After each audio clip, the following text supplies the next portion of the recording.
श्री गणेशाय नमः। शनि प्रदोष कथा शनिवार। गर्ग आचार्य जी ने कहा है, महामते आपने शिव शंकर शंभु को प्रसन्न हेतु समस्त प्रदोष व्रत का वर्णन किया है। अब हम शनि प्रदोष विधि सुनने की इच्छा रखते हैं, सो कृपा करके सुनाइए। श्री सूतोवाच। श्री सूत जी कहते हैं कि हे ऋषि वृंद, निश्चयात्मक रूप से आपका शिव पार्वती के चरणों में अत्यंत ही प्रेम है। मैं आपको शनि त्रयोदशी अर्थात शनि प्रदोष व्रत के विधि को बतलाता हूँ, सो ध्यान से सुने। प्राचीन काल में पुरातन एक कथा है कि एक निर्धन अत्यंत ही गरीब ब्राह्मण की स्त्री दरिद्रता से दुखी होकर के शांडिल्य ऋषि के पास जाकर के बोली, हे महामुने, मैं अत्यंत दुखी हूँ, दुख निवारण का उपाय बतलाइए। मेरे दोनों पुत्र आपकी शरण में हैं। मेरे ज्येष्ठ पुत्र का नाम धर्म जो कि राजपुत्र है, और लघु का नाम जो है अर्थात छोटे बच्चे का नाम है शुचिव्रत है। हम दरिद्री हैं, आप ही हमारा उद्धार कर सकते हैं। इतनी बात को सुनकर के ऋषि ने शिव प्रदोष व्रत करने के लिए कहा। 18 सहस्राणि ऋषिया सौनकाद्या 88,000 सौनका ऋषि वृंद वहाँ एकत्रित हुए थे। इस प्रकार से जो है तीनों प्राणी प्रदोष व्रत करने लगे, अर्थात उस माता के दोनों बच्चे और स्वयं माता, ये तीनों जो है भगवान शिव शंकर भोलेनाथ का प्रदोष व्रत करने लगे। कुछ समय के पश्चात प्रदोष व्रत आया। तीनों ने व्रत का संकल्प लिया। छोटा लड़का जिसका नाम शुचिव्रत था, एक तालाब पर स्नान करने को गया तो उसे मार्ग में अर्थात रास्ते में स्वर्ण कलश, सोने का कलश धन से भरपूर मिल गया। उसको लेकर के वह घर आया।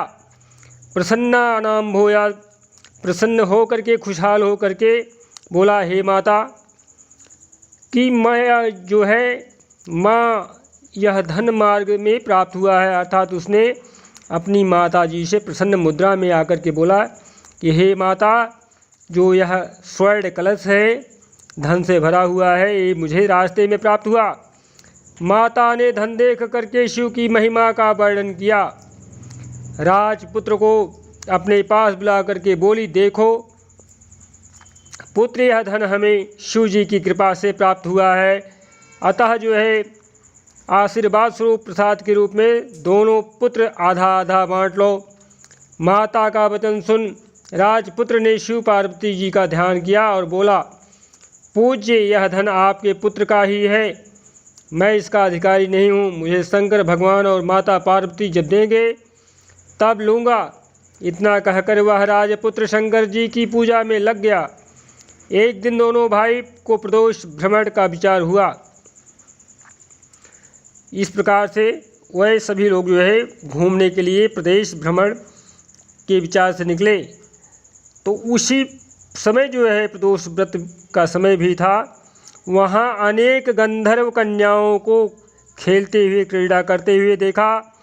उन्हें देख जो है शुचिव्रत ने कहा, भैया हम आपसे इससे आगे नहीं जाना चाहते हैं, अर्थात हम मार्ग में अब यहीं रुक जाते हैं।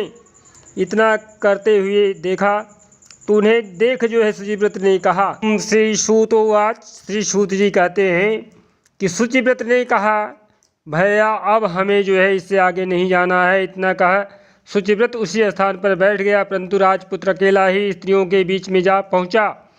वहां एक स्त्री अति सुंदर राजकुमार को देख करके मोहित हो गई और राजपुत्र के पास जा करके पहुँच करके कहने लगे कि हे सखियों, इस वन में के समीप ही जो है दूसरा वन है, तुम वहाँ जा कर के देखो, भांति भांति तरह तरह के पुष्प खिले हैं, बड़ा सुहावना समय है, उसकी शोभा देख कर आओ।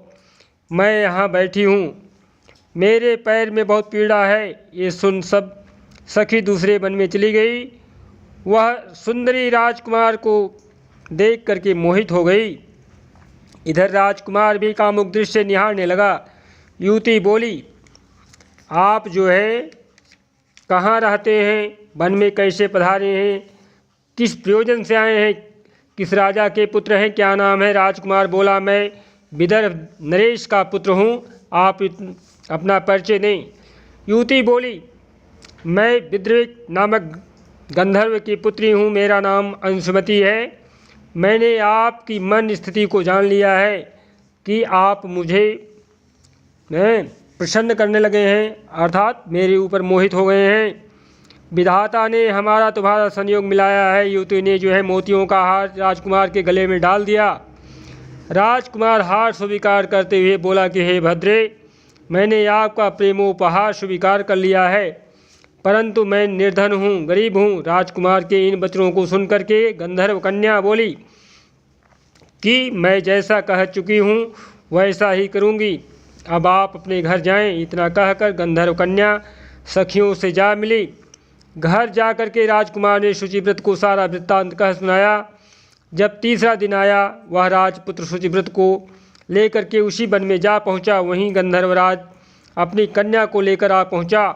इन दोनों राजकुमारों को देख आसन दे करके कहा कि मैं कैलाश पर गया था, वहां शंकर जी ने मुझसे कहा कि धर्मपुत्र नाम का राजपुत्र है जो इस समय जो है राज्य विहीन निर्धन है, मेरा परम भक्त है। हे गंधर्वराज, तुम उसकी सहायता करो।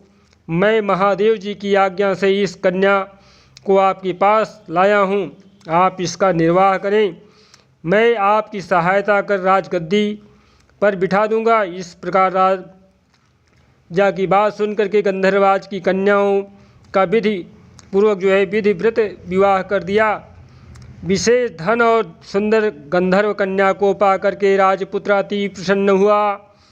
भगवान कृपा से जो है अपने शत्रुओं का दमन कर के राज्य का सुख भोगने लगा। जय शिव शंकर भोले पार्वती माता संदेव महाराज की।